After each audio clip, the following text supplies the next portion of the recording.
se han tocado unos elementos preliminares para esa primera cuestión, ¿cierto? Y justo antes del inicio de pandemia, éramos 523 programas académicos, ¿sí?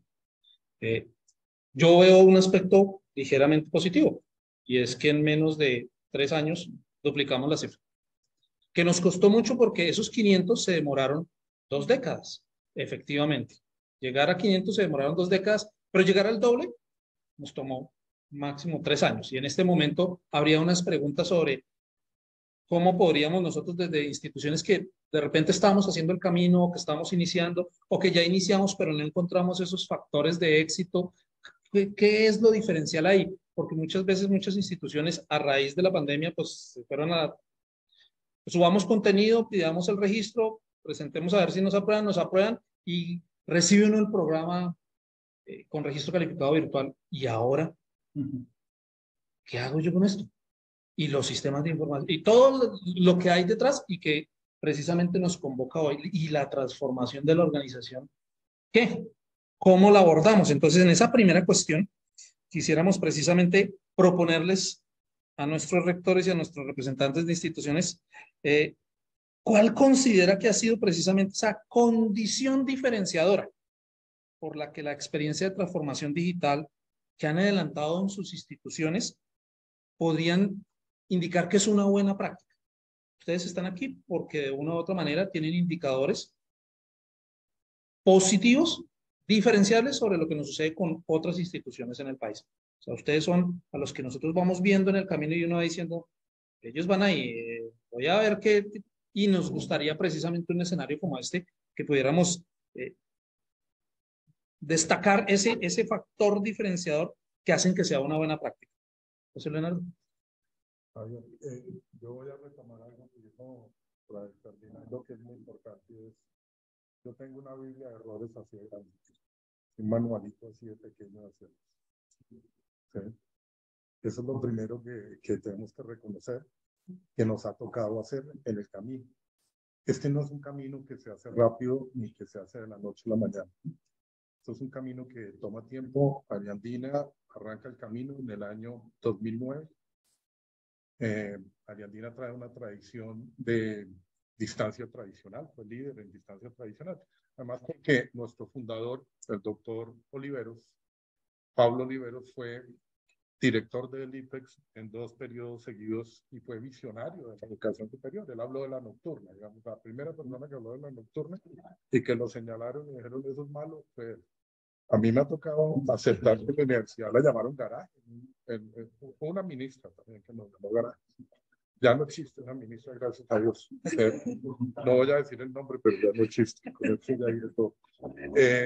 Por entrar en la disrupción de la nocturna, la virtualidad, la distancia han sido siempre descalificadas. Y las que estemos en distancia tuvimos que nadar contra la corriente en muchas cosas, porque este es un país que tiene un tema. Ahora venía con el conductor que me traía desde Río Negro y lo primero que me decía es que él vivía en Australia y le había costado mucho adecuarse a todo lo que ha sido ese volver a su país en un tema de retiro de un señor adulto. Y que uno de los temas es la desigualdad. Este es un país que tiene una desigualdad muy grande, lo decía una de las panelistas anteriores no sé si era Mintic, y es que el territorio colombiano y la educación está concentrada el 65% de la educación en las 6 principales capitales del país. Quiere decir que esa otra Colombia solo tiene un 35% de instituciones que llegan a esa otra Colombia. Y esa otra Colombia es más grande que esas 6 capitales. ¿Sí? Allá no llega, allá es difícil encontrar una educación pertinente y una educación que responda indudablemente a la competitividad del territorio. Este es un país rico, pero vivimos gente pobre, que es todavía peor aún.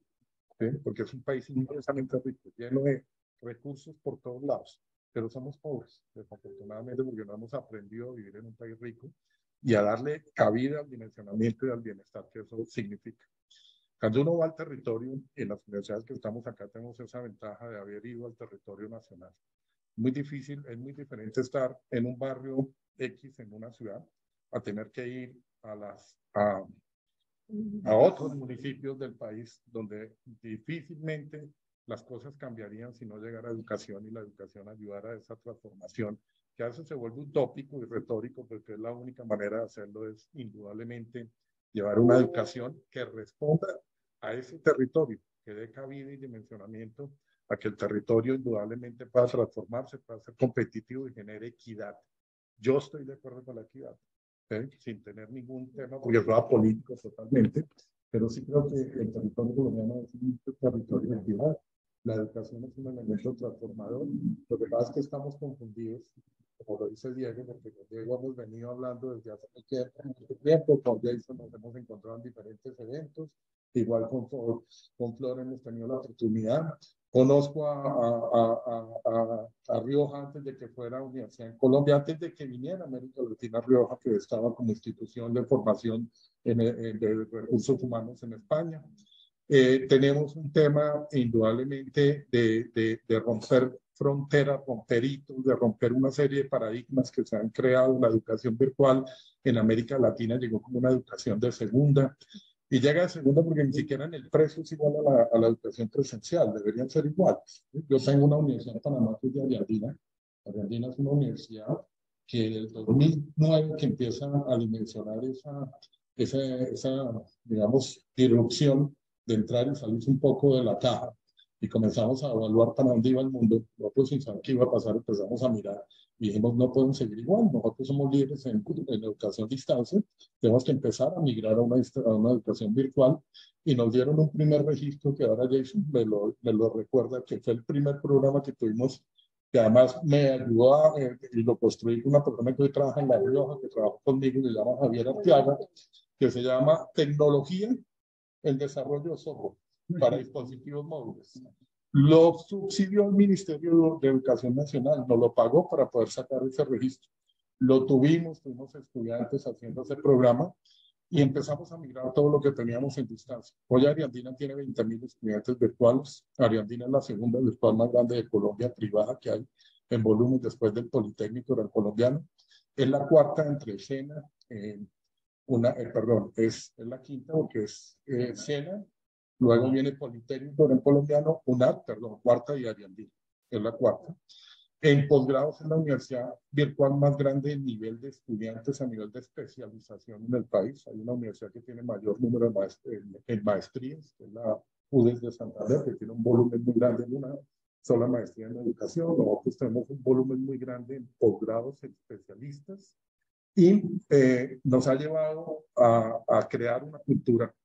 Ya voy a ir al foco de la pregunta que me dicen, si es que lo más importante cuando entramos es, ¿y dónde voy a ir a comprar los aparatos? Es lo primero que la gente le dice, ¿dónde va a comprar los equipos? ¿Y cuál va a ser su LMS? ¿Y a quién le va a pagar? ¿Y dónde va a invertir? Y no sé qué. Nadie puede invertir plata en tecnología si primero no cambia la cultura de la organización. Las culturas de las organizaciones de educación superior en Colombia son muy rígidas. Los docentes todavía no entienden que el mundo evolucionó y que hay que entrar en una dinámica diferente de respuesta al estudiante en el aula de clase. Que el docente en el aula de clase no solo debe dar o transmitir una disciplina o transmitir un conocimiento, sino tiene que formar como un coach una persona en toda la parte humana, hacer que ese personaje que se está formando hoy nos reta al mundo a que no lo hagan en la casa solamente los papás y no solo lo que recibimos del colegio, sino nosotros mismos en el aula de clase en una universidad. Tenemos que velar porque salgan excelentes seres humanos formados de las aulas nuestras. Gente que indudablemente transforme los entornos y transforme todo lo que está a su alrededor para que indudablemente puedan impactar de manera positiva. La apuesta que hemos hecho después de ese reto de poder migrar nuestra distancia virtual, tener hoy casi 40 registros calificados que van desde técnicos, tecnólogos, programas universitarios de formación profesional, especializaciones y maestrías. No tenemos doctorados porque somos una institución universitaria. Nos llevó a que hoy tengamos 40 registros de esos. Ya hay unos que están en RIACES haciendo una escala para acreditación internacional en el tema de virtualidad. Hay otros que están en CALET certificando módulos, porque CALET lo que certifica son módulos, no programas, y buscando ir mucho más allá cada vez para que esa educación sea muy pertinente, sea una educación con calidad, pero que llegue al territorio nacional y transforme el territorio nacional.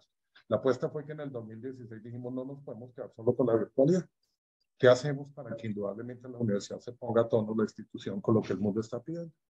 Y nos fuimos a buscar ayuda, levantamos la mano, encontramos ayuda en el BIT, encontramos ayuda en la Universidad de Georgetown en Washington, que fue mi escuela, y allá en la Universidad de Georgetown, a través de la maestría en innovación de Georgetown, nos dio todo el apalancamiento para hacer un proceso de transformación e innovación de la universidad.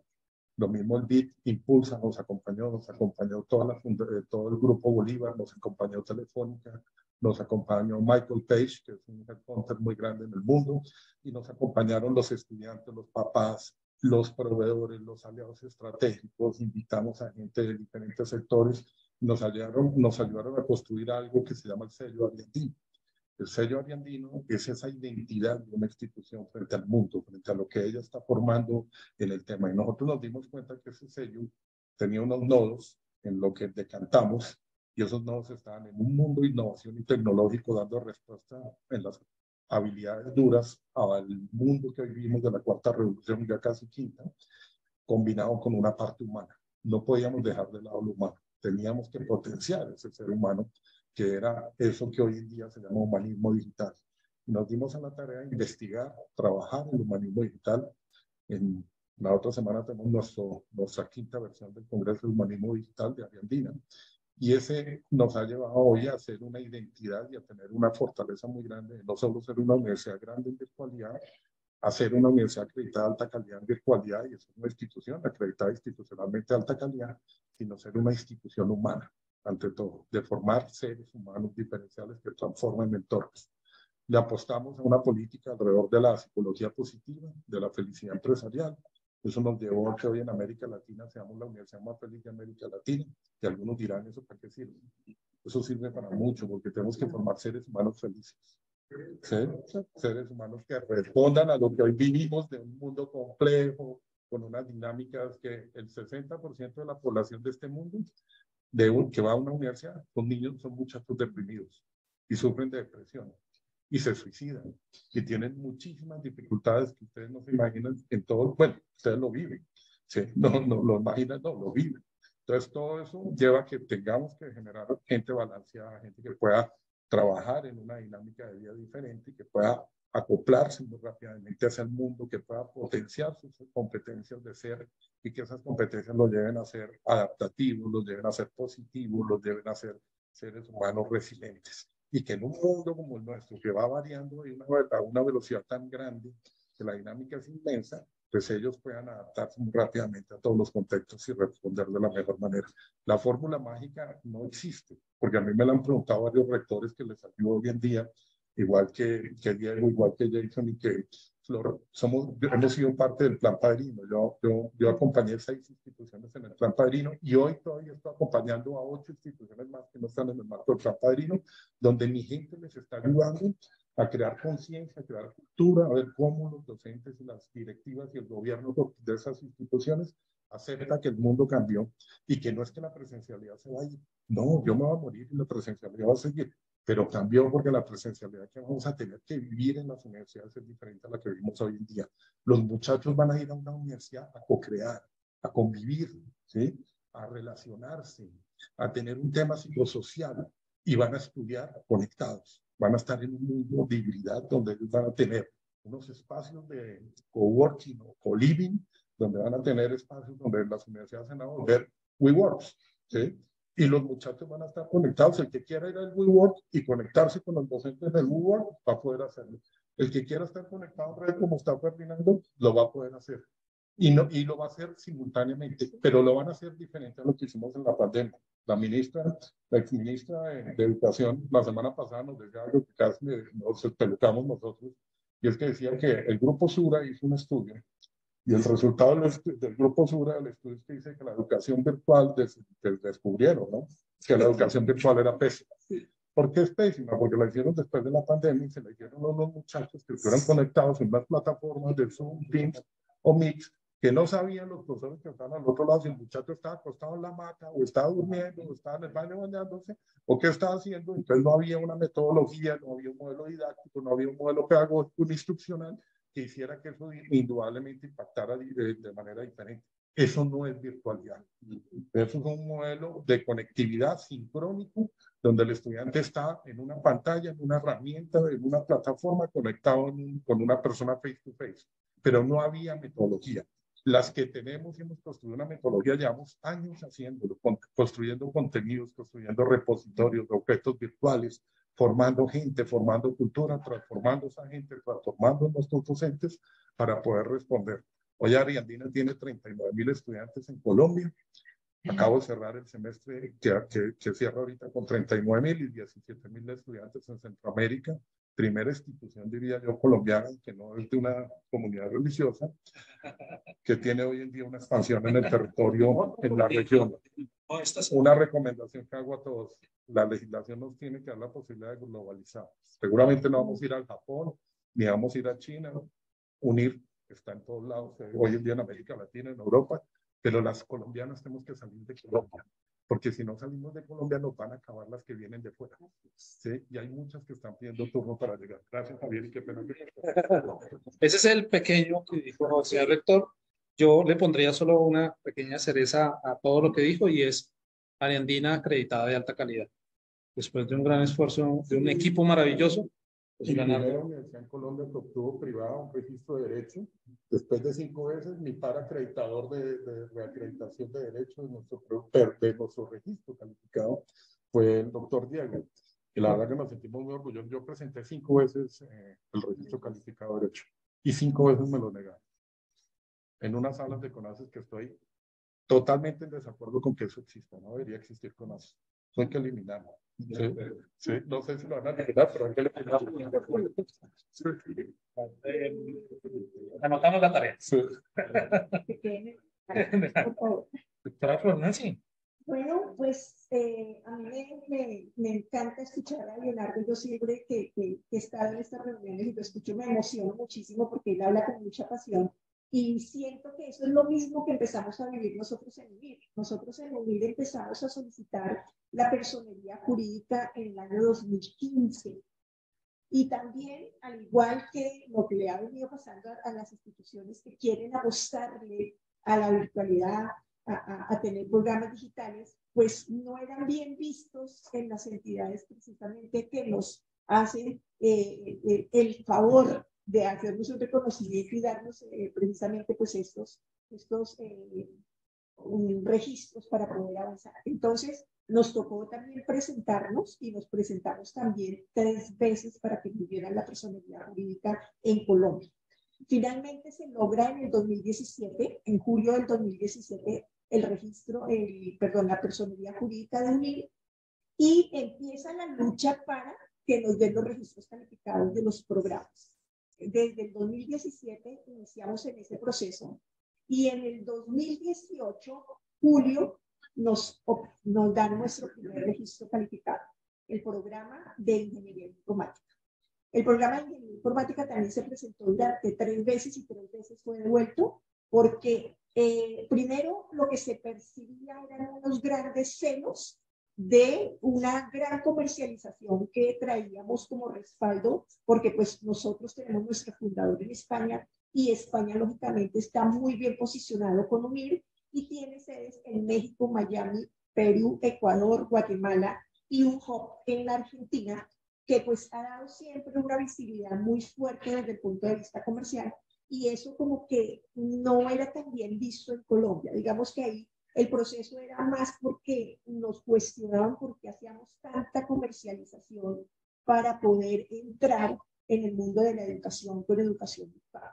Después cuestionaban que no era la mejor calidad, como se ha venido mencionando, no era la mejor calidad precisamente para empezar a brindar oportunidades de formación, sobre todo en regiones. Al igual que Ariandina, nosotros nos hemos preocupado muchísimo por salir a regiones, por vender en regiones, y si bien es cierto no tenemos nuestro mayor porcentaje, nosotros ya estamos impactando en 462 localidades, municipios y en algunos caseríos de Colombia. De los 1.132, pues digamos que tener más de 400 localidades impactadas con estudiantes, pues para nosotros es de gran satisfacción.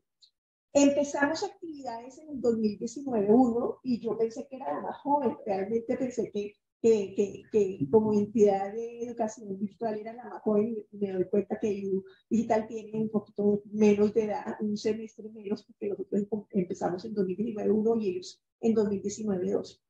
Y ahí empezamos precisamente con esa lucha para poder mostrar al ministerio y a todas estas organizaciones que nos daban los registros calificados que nosotros pretendíamos lograr el desarrollo de uno de los objetivos de desarrollo sostenible, que era la educación para todos. Y eso incluía, lógicamente, llegar en las regiones y nos tocó empezar a mostrar toda una estrategia de comercialización en regiones, apoyados a través de unos centros de atención que denominamos CSUs, que precisamente nos ayudan a hacer esta comercialización para poder lograr tener estudiantes. Y nuestro modelo pedagógico, precisamente, desde los pilares que lo soportan, tenía como centro para potenciar el estudiante. Y ese estudiante formado de manera integral, precisamente también mirando la humanización de la educación como tal. Sabíamos claramente que aquí teníamos toda la parte de tecnología, teníamos la parte de desarrollo organizacional a través de la articulación de los procesos y teníamos las personas que nos iban a apoyar precisamente para lograr esa educación integral en nuestros estudiantes. Y fue así como fuimos avanzando y hoy día tenemos 25 programas, de los cuales 21 está activo, 4 entran el próximo semestre y hoy tenemos 5.800 estudiantes, un poco más estos días se han venido matriculando y consideramos que de 2019, que empezamos con 198 estudiantes con un programa, 5 profesores, tener hoy 5.800 estudiantes, 21 programas activos, 4 que vienen el próximo semestre, con 99 profesores, pues eso es significativo para nosotros. Creemos que el haberlo buscado a la satisfacción de una manera exigente a nuestros estudiantes ha sido algo importante. Y como en las regiones no se tenía la cultura por el manejo digital, nosotros creamos 2 diplomados que los trabajamos onboarding, es decir, se los entregamos a los estudiantes con un acompañamiento a través de un tutor para que ellos, antes de empezar las clases, empiecen a familiarizarse con las plataformas.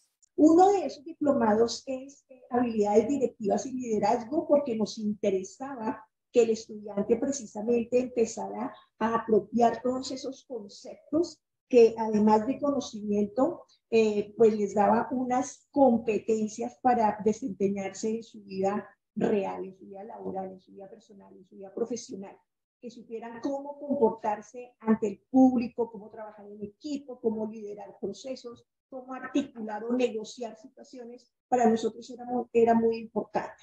Y dentro de la propuesta tenemos una figura que se llama precisamente Unir Acoge, donde tenemos 10 competencias blandas que se las colocamos al estudiante para que antes de entrar a estudiar ellos la cursen de una manera autosuficiente. Sí, con un acompañamiento tutor, porque allá tenemos dentro del modelo pedagógico un acompañante permanente para nuestro estudiante, que es como un coach, o sea, lo ayuda desde el punto de vista logístico, administrativo, financiero, en fin, desde todos los puntos y todos los ámbitos, menos en académico. Cuando se trata del académico, el tutor lo que hace es orientarlo con el profesor para que el profesor le soporte precisamente todos esos aspectos que necesitan los estudiantes. Y otro de los diplomados que les colocamos precisamente fue desarrollo de habilidades digitales. Entonces, convencidos de que eso era muy importante para que ellos empezaran a perderle miedo y que ese voz a voz nos lograra apoyar para conseguir más estudiantes en regiones, que era lo más importante, pues ha venido siendo un éxito. Hoy en día nosotros consideramos que eso fue una apuesta muy importante. Sí, tuvimos que ampliar, por supuesto, nuestra planta de acompañamiento a través de tutores, pero consideramos que fue una ganancia fundamental porque los estudiantes ya llegan con una motivación muy importante a las clases. Y desde el otro punto de vista, trabajamos muchísimo con profesores. Entonces, ¿qué hicimos con profesores? Lo mismo. Empezamos a hacer una caracterización de cuáles eran los profesores que llegaban de educación presencial y quienes hacían mixto, porque pues sabíamos definitivamente que no venían de una institución netamente virtual. Entonces nosotros lo que hicimos fue una caracterización y también empezamos a darles toda esa capacitación que potenciara el uso de herramientas, y hoy ya que tienen esa caracterización, les estamos dando formación en investigación, formación en procesos de calidad y formación en lo que son gestión de organizaciones. Entonces, nosotros también pensamos que el trabajar con docentes es trabajar para estudiantes, y eso nos ha potenciado no solamente lo que tiene que ver con el concepto de la docencia para nuestros estudiantes, sino que también ha mejorado el desarrollo de nuestra investigación. Tenemos 3 años y medio, ya tenemos 2 grupos de investigación categorizados, uno A1 y uno en C. Y el que categorizamos en C porque nos faltó 2 meses para quedar en B, porque ustedes saben que pues, las categorizaciones también dependen de la antigüedad con la que se creen los grupos de investigación. Tenemos 17 profesores categorizados en la anterior convocatoria, la 894, y con producción ya de filiación de la UNIR. Entonces, para nosotros creemos que ha sido una apuesta en mancomunada, pensando en que la humanización de la educación empieza por nosotros. O sea, nosotros tenemos que apoyar a nuestros profesores para que ellos transmitan eso mismo en sus aulas, y estamos ahorita apostándole a una metodología de aula invertida. Es decir, tratar de concientizar a nuestros estudiantes que ellos son capaces de lograr los conocimientos que nosotros les estamos dejando a través de los contenidos en las plataformas, porque algunos todavía quieren que el profesor llegue a explicarles todo lo que está en los contenidos. Y esa no es nuestra metodología, ese no está dentro de nuestro modelo pedagógico. Entonces, la apuesta es que ellos lleguen a los encuentros con los profesores a debatir situaciones, a compartir experiencias, a cuestionar por algunas casuísticas que hayan encontrado o que no estén de acuerdo, porque nosotros les dejamos píldoras a través de conferencias con expertos para que debatan algún tema importante, y ellos pues tienen que hacerse una disertación sobre el tema y traerlo a la puesta dentro de nuestras aulas. Entonces, todo ello lo hacemos precisamente para que logre esa humanización de la educación y que no sea solamente recoger esos conocimientos y tratar de ponerlos de una manera autómata dentro de lo que serían los exámenes o la evaluación continua. Y ahora con el proceso de evaluación de resultados de aprendizaje, también ya le dimos un giro, digamos, al modelo como nosotros estábamos evaluando todos los aprendizajes, y lo estamos haciendo muy práctico. O sea, todos nuestros cuestionarios fueron borrados y reconstruidos, pero para eso, ¿qué tuvimos que hacer? Formar profesores. Formamos los profesores, a todos los profesores, en lo que son desarrollo de preguntas que respondan precisamente a los resultados de aprendizaje, y que ellos mismos fueran los que nos ayudaran a construir esos nuevos bancos de preguntas para los exámenes y para los casos. Y estamos utilizando unos casos que en principio los estamos tomando de otras entidades, pero la idea es que nosotros mismos seamos capaces de construir nuestros casos para que los estudiantes los usen transversalmente como un caso integrador o un proyecto integrador dentro de las diferentes materias que conducen al aprendizaje que nosotros queremos desarrollar. Creemos que esa apuesta de tratar de humanizar precisamente el conocimiento para nuestros estudiantes, apoyado en la humanización que hacemos con nuestros profesores, ha sido una gran apuesta para nosotros y nos tiene en un posicionamiento muy importante. También estamos trabajando proyectos sociales en Risaralda, por ejemplo, con la gobernación de Risaralda, en Frontino, con una comunidad en Vera, que requiere de 6 días para llegar a una cabecera donde hay luz y poder recibir las clases y poder atender a los trabajos y a las acciones que tienen que responder en plataforma. Eso para nosotros es una apuesta porque consideramos que si bien es cierto nuestra educación es virtual, pero que a veces tenemos que llegar al ciclo para que también ellos se motiven a tener esa educación, para nosotros es muy importante. Y en regiones le estamos apostando mucho a lo que son las licenciaturas en educación básica primaria y en infantil, porque hemos hecho muchas reuniones con las secretarías de educación de cada una de las localidades y realmente las problemáticas que se viven son muy importantes. Tenemos conciencia de que tenemos que apoyar precisamente el fortalecimiento de ese conocimiento en esas regiones y qué mejor que sea a través de la Secretaría de Educación y estamos pero totalmente articulados con ellos para poder llegar cada vez más a regiones. Pero no haberme extendido mucho, perdón. Hay muchas más cosas, pero... Saltar un momentico al rector Jason para que cerremos una línea de quienes estamos como en la línea privada para luego hacer un contraste interesante de qué encontramos. Bueno, entonces, doctor Diego, usted nos contará cuál es ese factor que ha considerado que podría ser una buena práctica transferible incluso para otras instituciones de la experiencia innovadora que han hecho ustedes en transformación digital de la organización. Les doy unos pequeños datos del CEIPA. Nosotros no teníamos educación. CEIPA. Sí. Con CEIPA. Y en Medellín. Y en Medellín.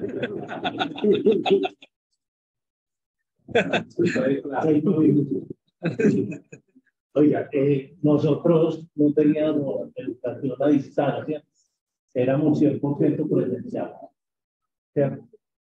Y por muchos factores empezamos a mirar la digitalización cuando entra Internet.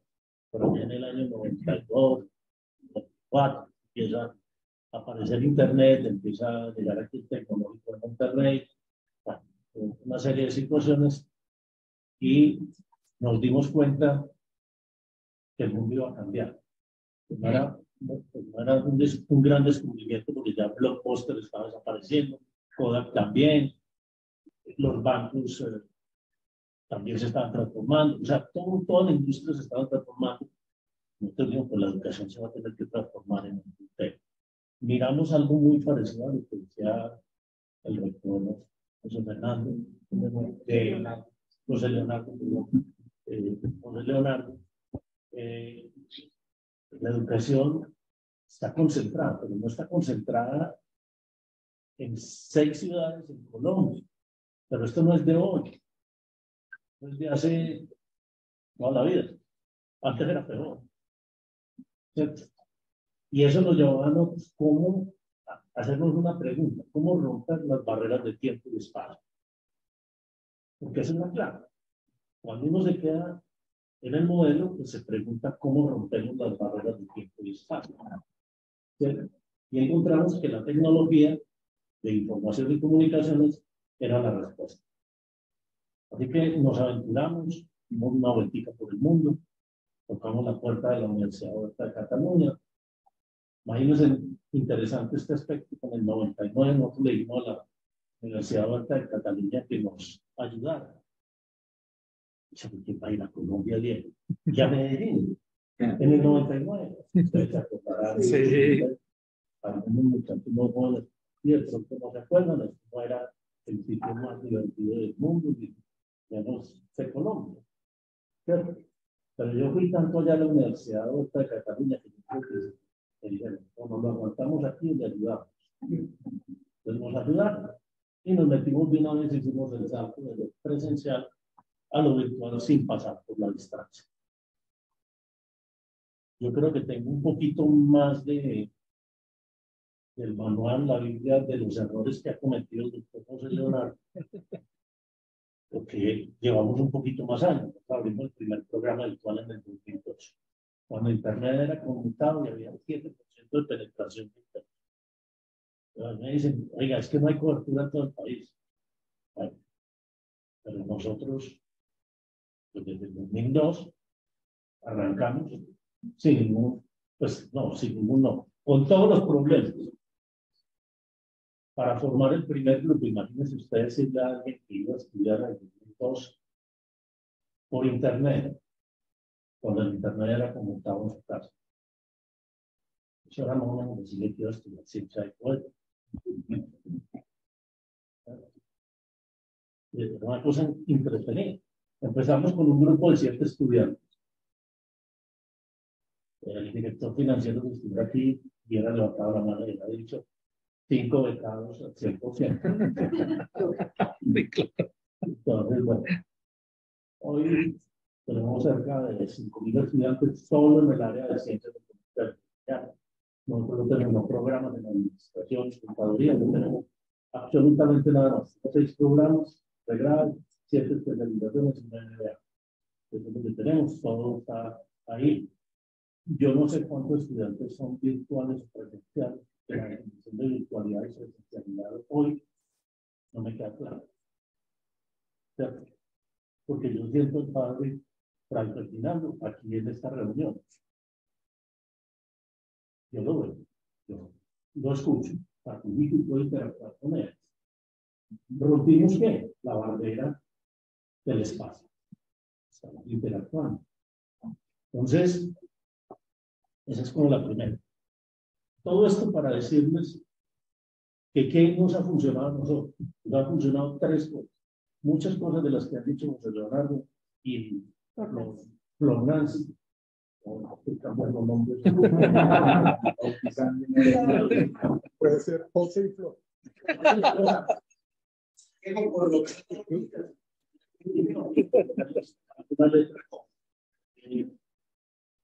Porque muchas prácticas son similares, las hemos aprendido, yo creo que unos de otros, y hay que mirar. Pero yo les diría básicamente 3 cosas muy importantes. 3 cosas muy importantes. Este problema no es de tecnología, es un problema académico, donde lo que ustedes, pues, lo que debemos hacer, no ustedes, lo que debemos hacer todas las instituciones, es tener un modelo pedagógico sólido, que tenga las tecnologías como eje transversal. Nosotros en el 2003 decidimos que los estudiantes, que no había un campus virtual para los virtuales y que los presenciales no podían ir. Campus virtuales para todo el mundo. Esa es la sede más grande que tenemos. Y de ahí cambiamos una serie de políticas administrativas, cursos como los que ya han mencionado. Pero por ejemplo, el con profesor me dice, no, yo no voy a trabajar sino en lo virtual, en lo presencial, muchas gracias. Y trabaja en lo que haya, presencial, virtual, híbrido, mixto, como le quieran poner, porque ahorita estaba mirando, el SNIES es muy divertido. A distancia virtual, a distancia virtual, a distancia Mediada. ya no vamos a ver. No sé a dónde va. Entonces, bueno. Entonces, el modelo pedagógico es fundamental. Nosotros, ¿qué nos funciona a nosotros? Normalmente hay 3 estrategias. El Tecnológico de Monterrey, por ejemplo, usó la más extrema de mi modo de ver cuando creó la Universidad Virtual del Tecnológico de Monterrey. Puso un edificio al lado para que no se contaminara lo presencial y pudiera funcionar rápido.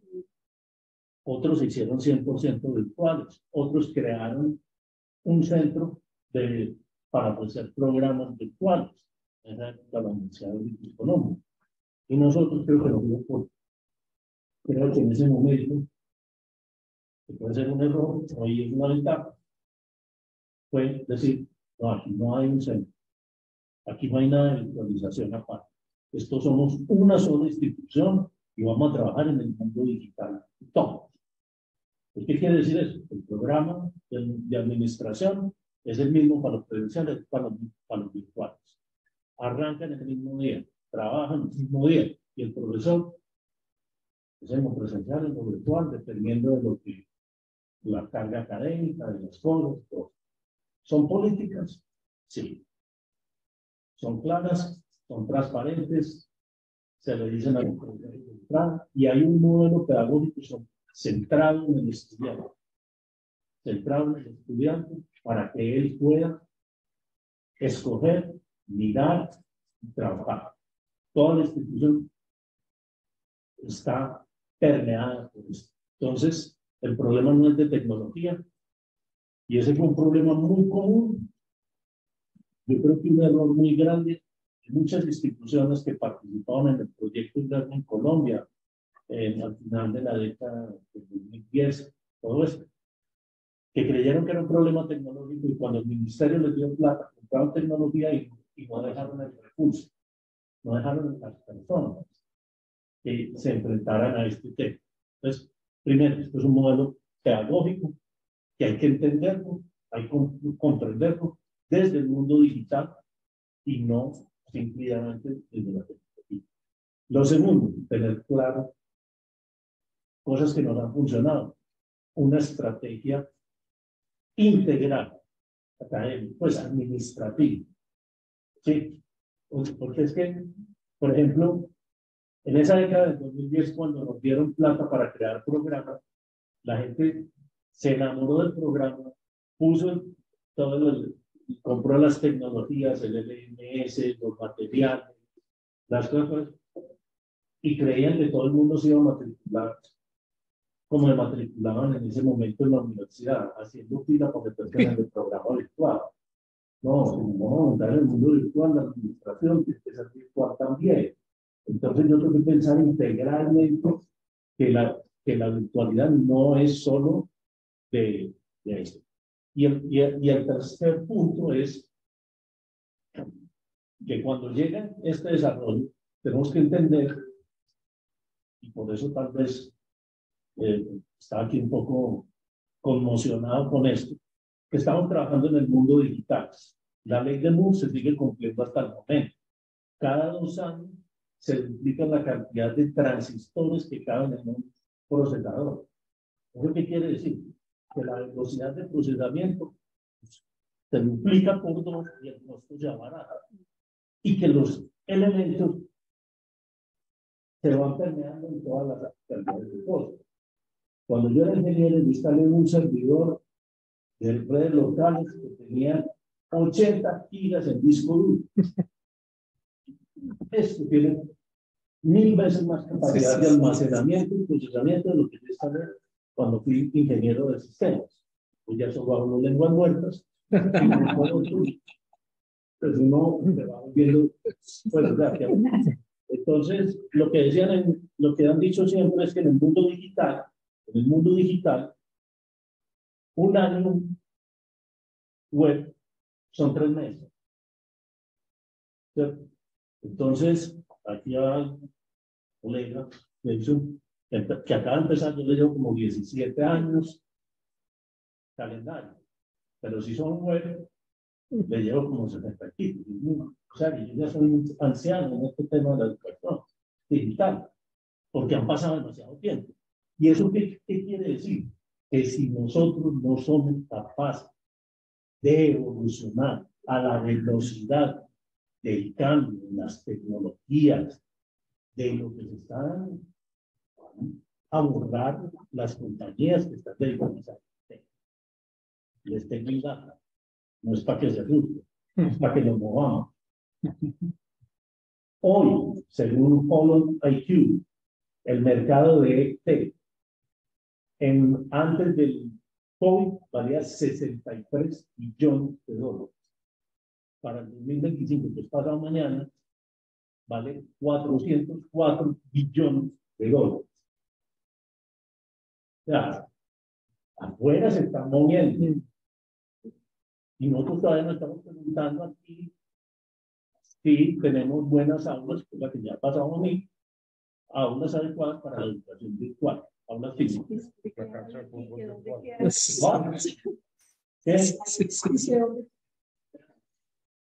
Ya, en serio, estamos preguntando. Cuando debemos estar preguntando cómo diablos va a funcionar el metaverso, cómo hacemos para esto. sea, ¿qué sentido tiene cuando la tecnología... Esto lo podíamos haber hecho antes de la pandemia. Reuniones híbridas, tener clases híbridas. Eso lo podíamos haber hecho hace mucho tiempo. Pero llegó la pandemia, tocó saltar, participamos en el Plan Padrino, una cosa espectacular. Para mí, yo pude conocer muchas realidades de otras instituciones, tratar de ayudar. Y hoy siento con tristeza que hay muchos de nuestros colegios que dicen, no, apaguen esas pantallas. Porque muchachos no lo entienden. No lo entiendo, no acabamos de vivir una pandemia, no aprendimos nada. ¿Cierto? Y muchachos, en el día, el 70% van a la sede, el 30% se conectan. Participan en un salón libre. En la noche es el 70%. Todos dijeron que iban a ir a la sede, pero no dijeron cuándo. Están esperando. No tengo problema. El problema es cómo darles una educación de calidad y poderles brindar todas las alternativas de educación. Ciudades como Medellín hoy, que ya lastimosamente tengo que decir, el tráfico es horrible, me parece bastante Bogotá, aunque Bogotá todavía no gana, de efecto, gracias a Dios. Todavía no ganamos, ¿cómo le decimos muy tarde? Que atraviesa la ciudad. 2 horas. 2 horas. Bueno, ese es un punto. Entonces, para concluir esto, ¿por qué la tecnología y la transformación digital? Digo yo que estamos tarde. De noveno a 12, perdemos 30% de los estudiantes. No se gradúan de bachillerato. A la universidad, el 55%. Tengo una deserción de 20 o 30. Estamos en una... Vamos para la quinta revolución industrial. Y el 70%, según el DANS, de la mano de obra de la población económica activa colombiana no ha terminado el bachillerato. Yo no creo que vamos a poder competir si no nos montamos en el equipo.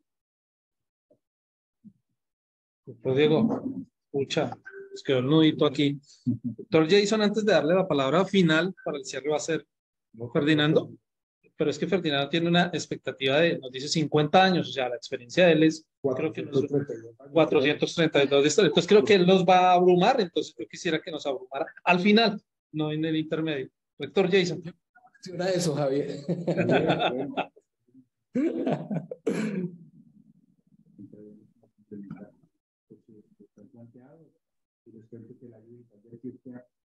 Fue creada para incluir, para corregir esa brecha de acceso a la educación terciaria que teníamos, esa deuda del Estado colombiano y bueno, el departamento de Antioquia y la Asamblea Departamental decidieron asumir ese liderazgo.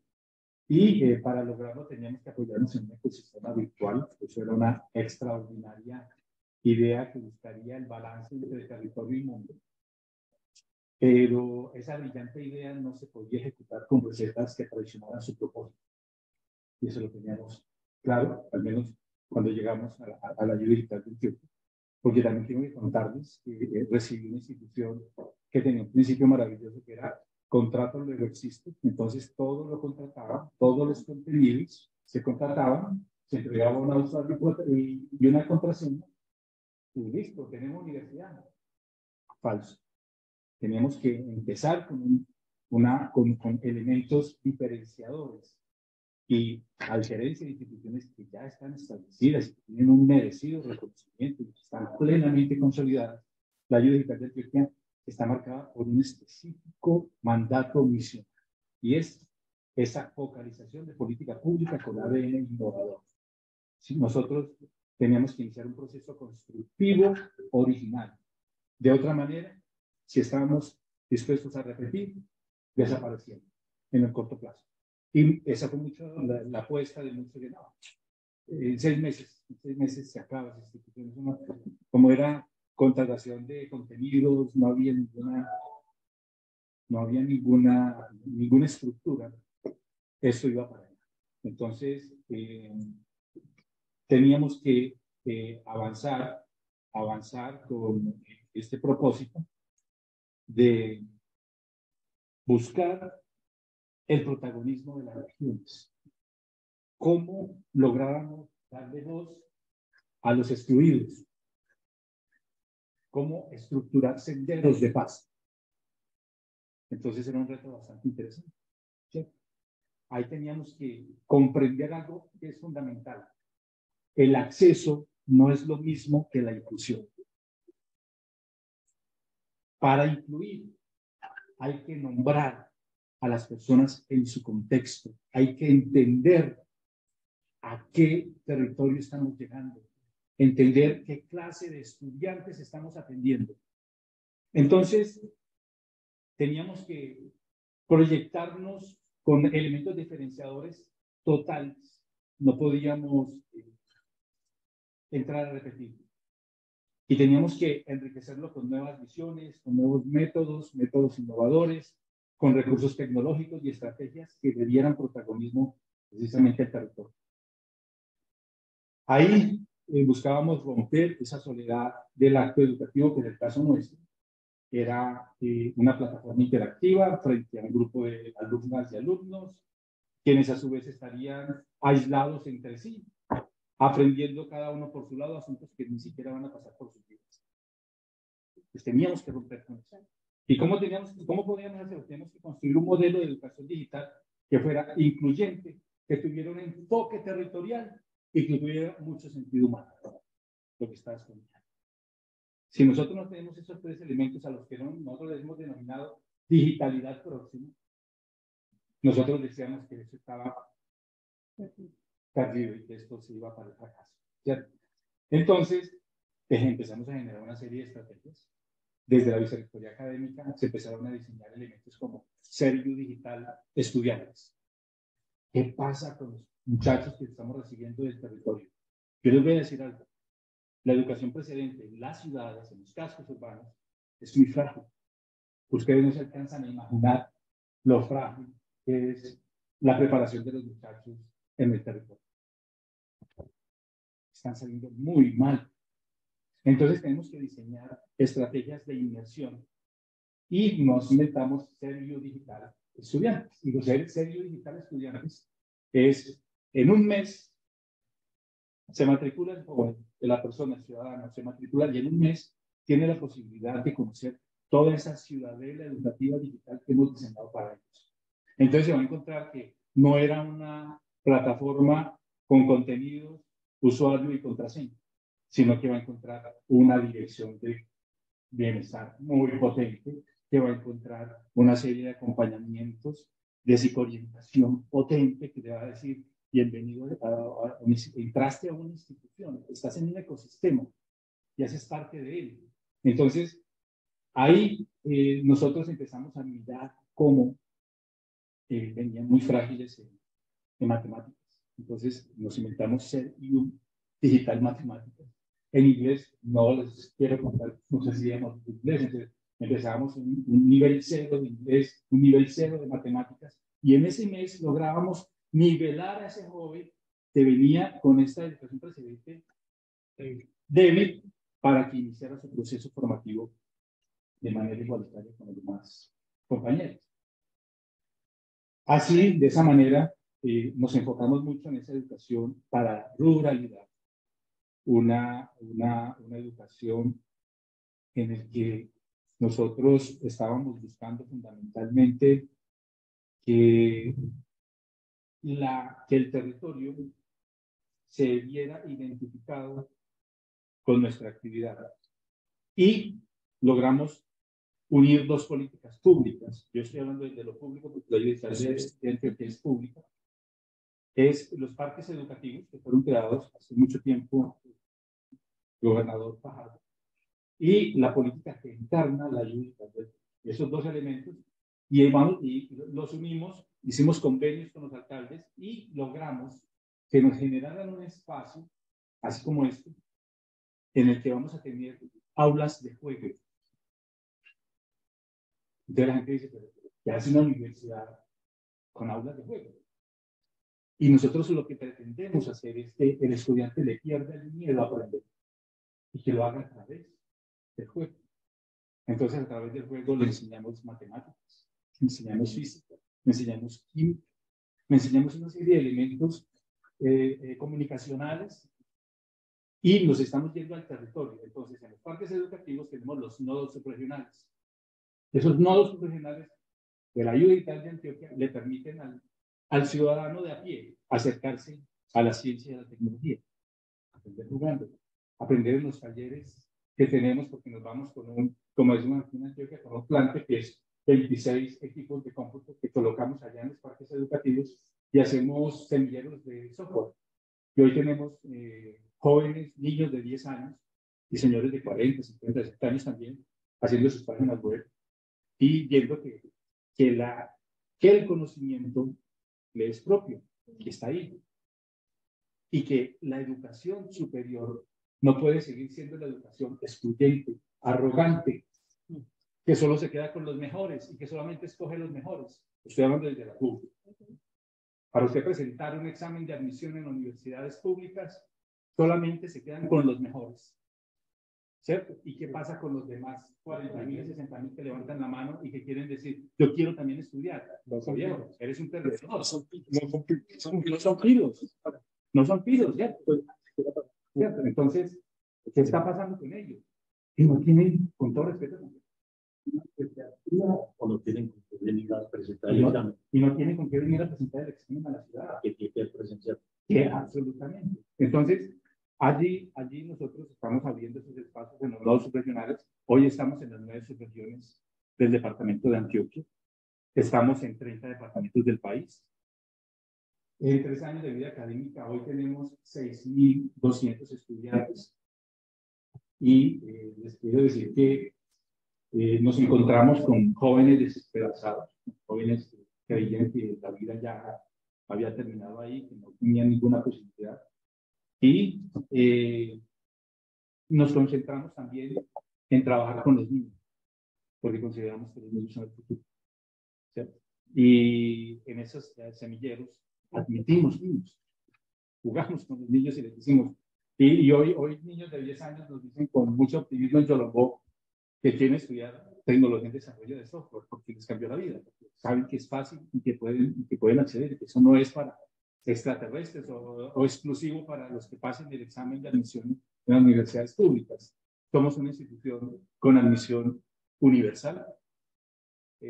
Nuestras grandes limitantes están en lo presupuestario, porque cuando hay una ceguera estratégica se desconoce las ideas del anterior gobernante, y eso nosotros no somos ajenos a eso, ¿cierto? No somos ajenos a eso y lo vivimos, pero hoy hemos logrado sacar adelante una institución que, como les digo, se fortalece mucho en esa búsqueda de ser todos los días muy influyentes, con todo lo que implica ser influyente, ¿cierto? Hoy tenemos un porcentaje muy alto de estudiantes firmantes de base. Hoy tenemos estudiantes privados de la libertad. Y hoy tenemos estudiantes ciegos, sordos. En fin, es la gran posibilidad de llegar a esa ciudadanía que tanto estaba demandando de educación superior de calidad en su territorio.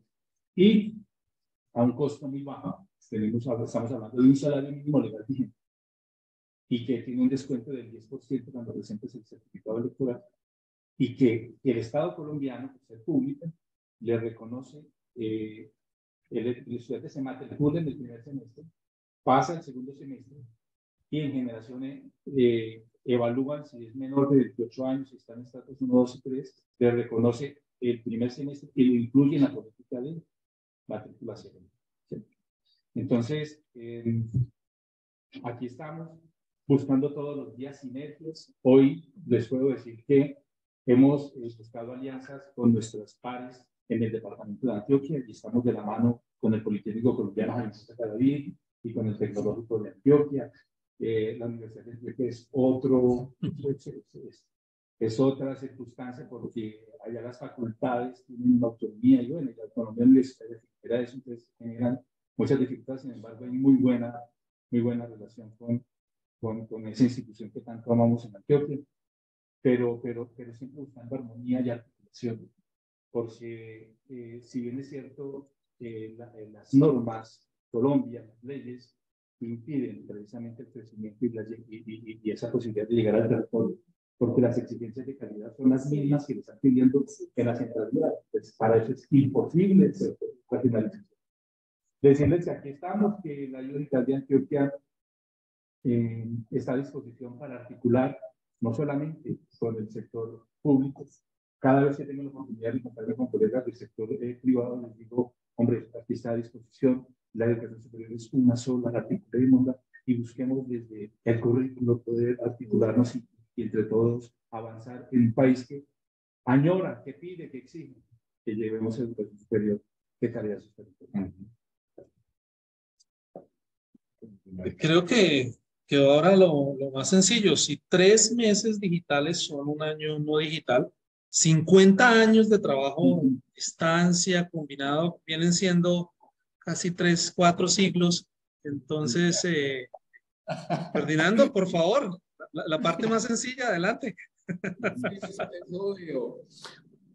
Bueno, lo primero, no, pues una riqueza, creo que si esos ejercicios los pudiéramos hacer más seguido, claramente, perdón, ganaríamos todos.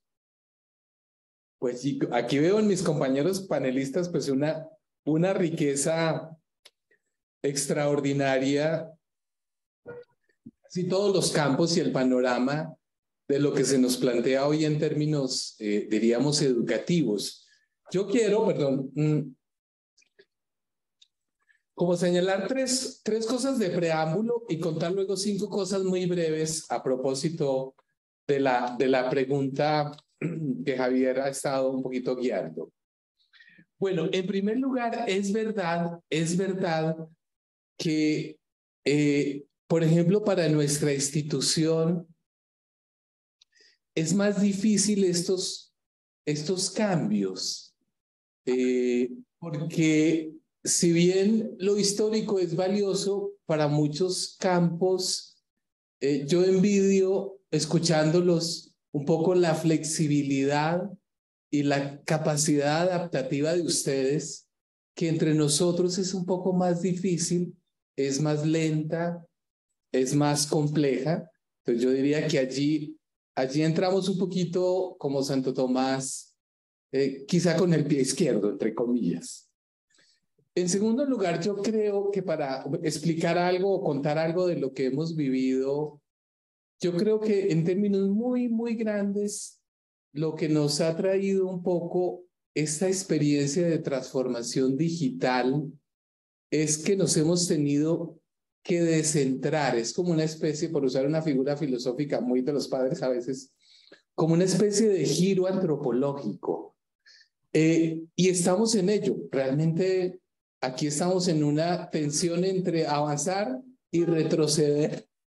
Y me parece que eso solo somos ahora un poco más conscientes y entonces por lo menos estamos entendiendo que todo lo que está pasando por dentro es como fruto un poco de esa tensión. Y en tercer lugar, un poquito quizá para explicar como los 5 elementos que quiero señalar, contarles que la Santoto estuvo casi en 150 municipios de Colombia hace 2 décadas y ahora realmente estamos casi en 30 municipios. Digamos que ha habido como un proceso de retrotraerse por muchas razones, en general históricas también. Entonces, desde esa perspectiva y un poco intentando dar respuesta a la pregunta, yo diría que queremos quedarnos con el tema de la transformación digital, especialmente por 5 razones.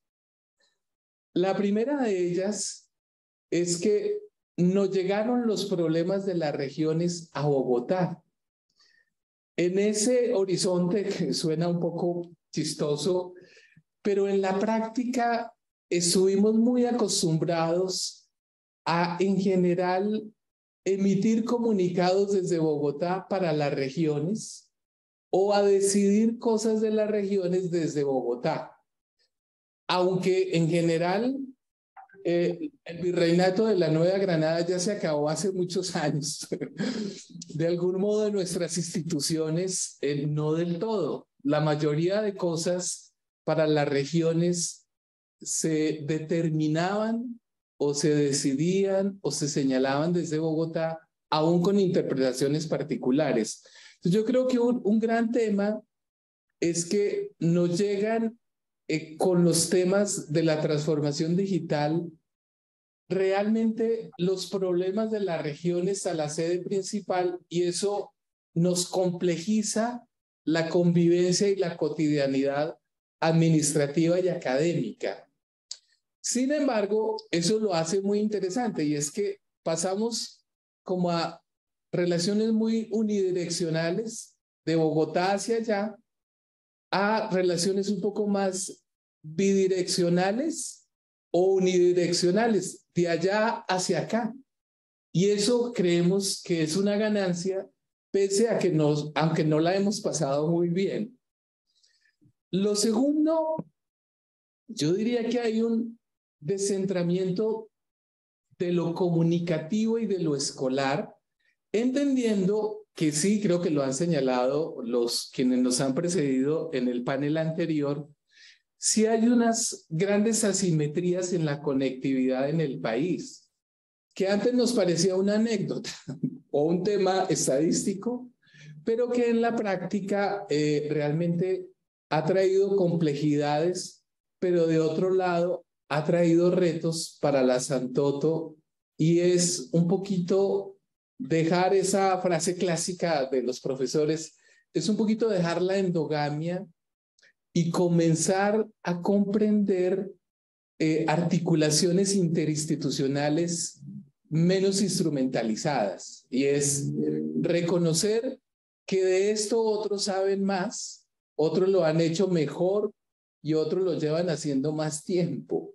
Entonces, que hay que recurrir a esos otros justamente para intentar un poco manejar esas asimetrías de conectividad o de comunicación en términos digitales, ¿sí? Y entonces me parece que aquí, digamos, la universidad rompe un gran cascarón en términos de creer que casi todo se podía resolver internamente o eventualmente comprando o contratando algo.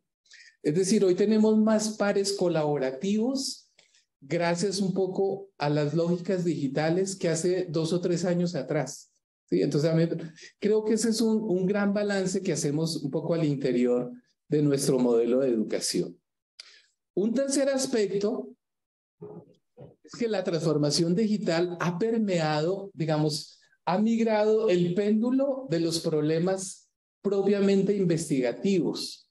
Entonces, nosotros estamos viendo aquí al interior del modelo de educación a distancia unos que tenemos doctorado y postdoctorado y todas las cosas que uno quiere presumir, entre comillas, a veces, pero con investigaciones muy teóricas, y llevamos un péndulo que está girando a investigaciones muy reales o transformadoras.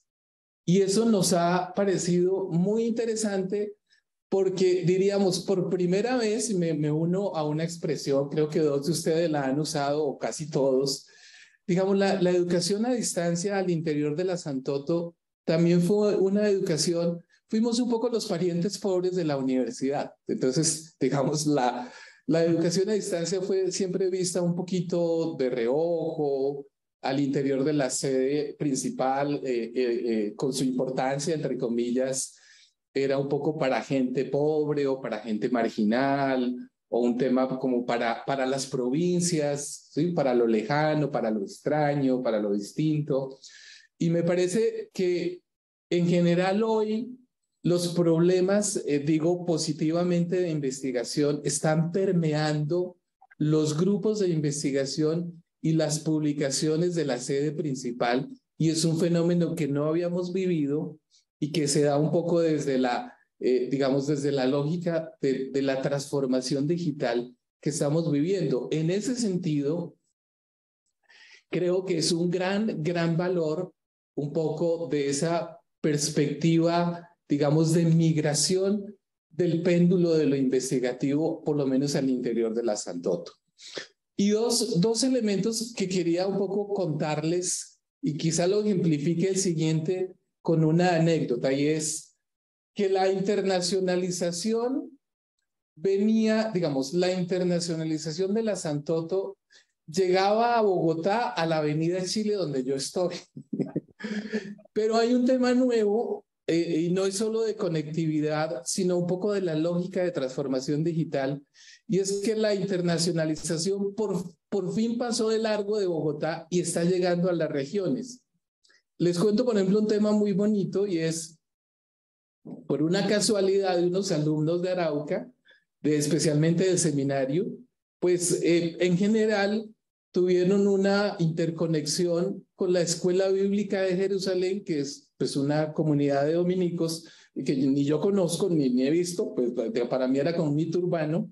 Pues nada, ¿no? Los padres de la Escuela Bíblica de Jerusalén hacen un encuentro de toda una mañana un poco guiada con las nuevas tecnologías, un poco a esos alumnos de Arauca, que pues en otro momento para nosotros era impensable. Con suerte, esa persona de la escuela bíblica hubiese venido a Bogotá, le hubiéramos dado hotel y cosas de esas, digamos, pero en general se conectó con nuestro centro de atención universitaria de Arauca, que tiene solo 18 alumnos, por cierto, ¿sí? Entonces, digamos que estos procesos de internacionalización, que claro, que no son mucho más que conectividad, pero que empiezan seguramente por ahí, en general, pues nos han traído a nosotros como sorpresivamente maneras nuevas de sentarnos a plantear eso de la internacionalización.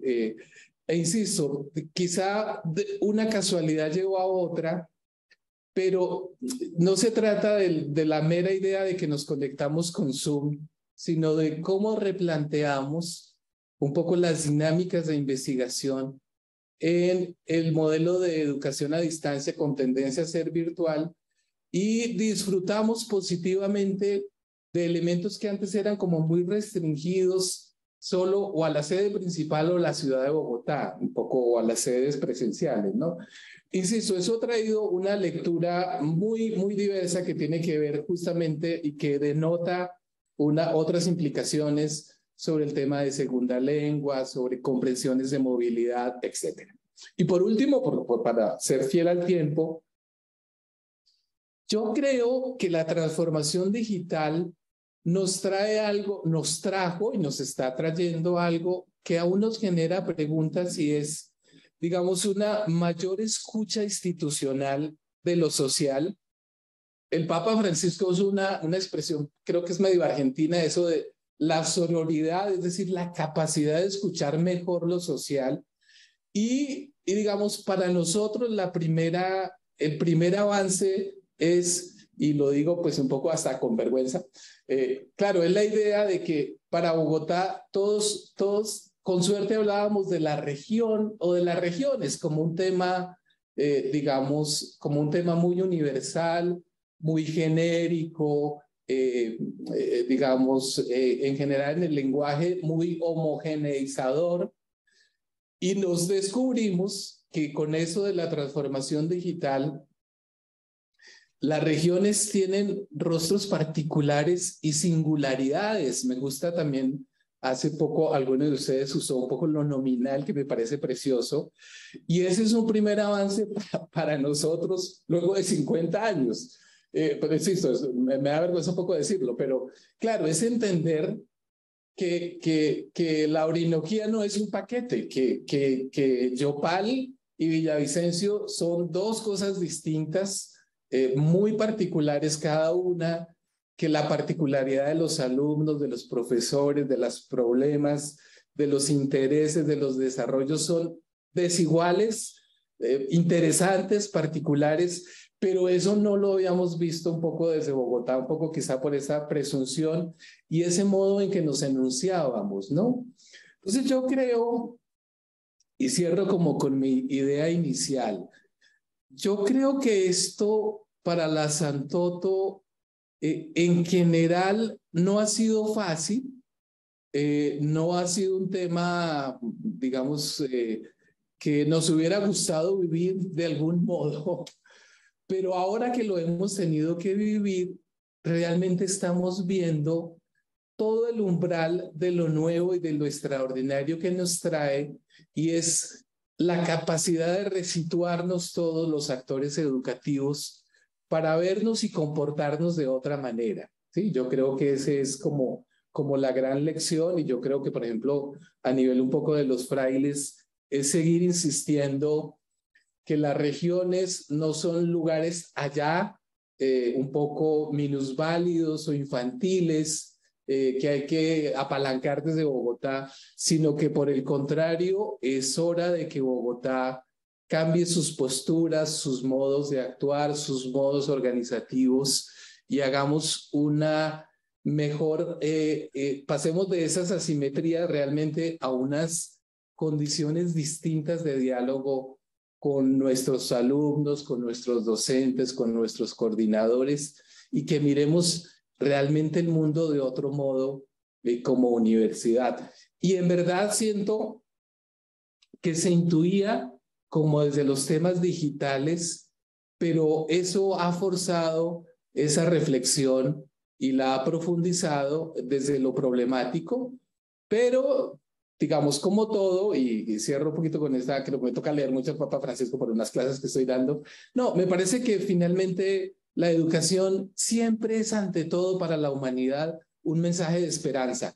Y yo creo que ante todo lo que está viviendo la humanidad, ante todos los problemas que vive en nuestro país, quienes tenemos la fortuna de vivir el ámbito educativo, tenemos que mantener la esperanza de que a través de la educación todo lo podemos cambiar, todo lo podemos transformar, y fundamentalmente si nos encontramos pues como con personas como ustedes que palpamos y gustamos lo educativo, pero pues también lo tenemos que sufrir a veces. Bien, eso es un poquito lo que quería señalar de parte desde aquí de la Santoto de Bogotá. Muchas gracias.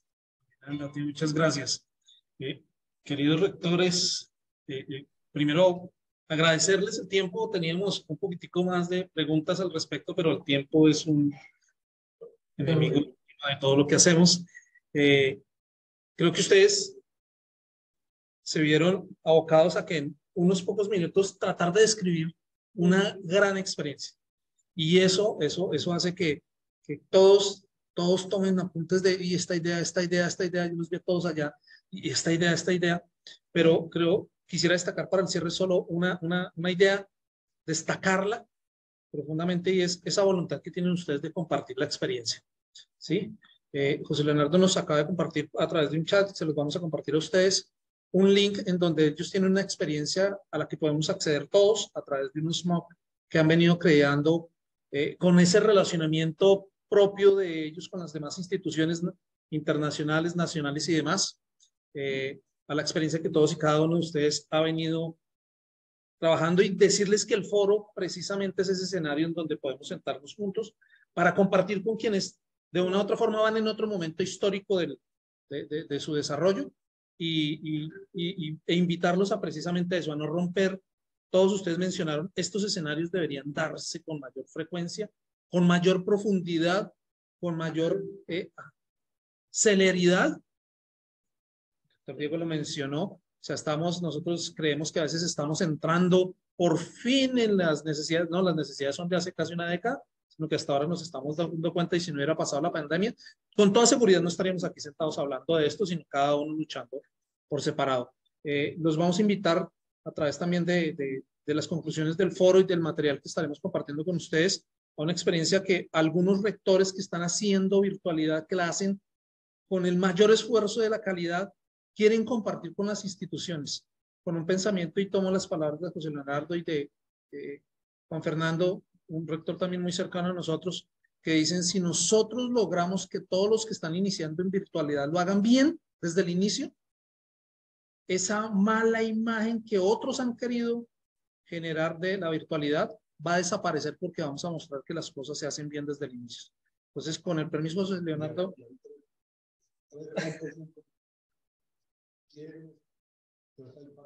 Pero no pueden atravesar Medellín en 2 horas. Bogotá es una ciudad que está a 2 horas de Bogotá.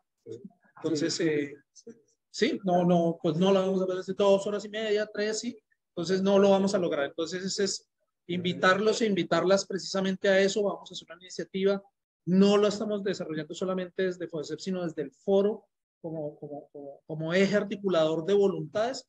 Entonces, les pediría a todos ustedes, y por supuesto, mi gratitud a Ferdinando de todo corazón por haber participado. Sé que los tiempos Santo Tomás, especialmente en celebración de 8 años de reacreditación, son muy difíciles, pero de verdad, de todo corazón, muchas gracias. Me uno también a la voluntad del padre Gabriel de la Santo Tomás cuando nos expresa: queremos relacionamiento con todos para que caminemos juntos en la construcción del sector. Me dijo él en una reunión que Ferdinando muy gentil nos ayudó a gestionar. Entonces quisiera solicitarles a todos un gran aplauso para nuestros panelistas y muchas gracias.